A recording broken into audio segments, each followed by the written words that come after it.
Hello.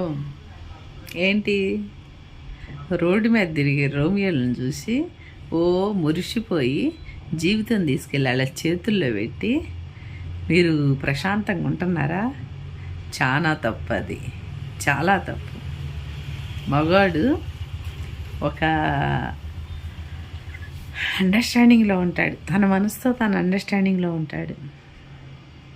ఎవరన్నా నచ్చినా ఈ అమ్మాయిని ఖచ్చితంగా నా వల్ల పడేసుకోవాలి, నేను వాడుకోవాలి, మోజు తీరినాక వదిలేయాలి. కొంతమంది అబ్బాయిలు ఇలాగే ఉన్నారు.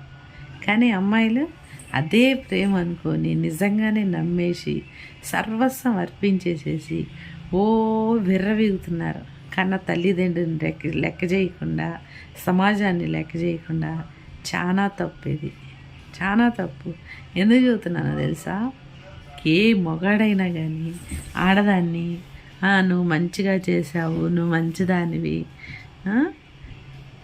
అది కన్నతల్లే కావచ్చు, పెళ్ళామే కావచ్చు, కడుపును పుట్టిన కూతురే కావచ్చు, అక్క చెల్లెలే కావచ్చు, ప్రియురాలే కావచ్చు.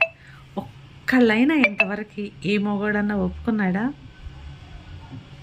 ఏ బంధంలోనైనా ఆడజాతిని ఇప్పటికన్నా సిగ్గు తెచ్చుకొని కొద్దిగా సిగ్గుతో బతకండి. వాళ్ళు చెప్పినది గంగిరెద్దుల్లాగా తలోపకుండా వాళ్ళకి ఎదురు బాణం వేసుకుంటా ముళ్ళును ముళ్ళుతో ఎలా తీయాలో అర్థమవుతుందా? అలా బ్రతకటం నేర్చుకుంటేనే ఆడజాతికి గౌరవము. ఆడవాళ్ళు కొన్ని రోజులు బ్రతికుంటారు. ఓకే.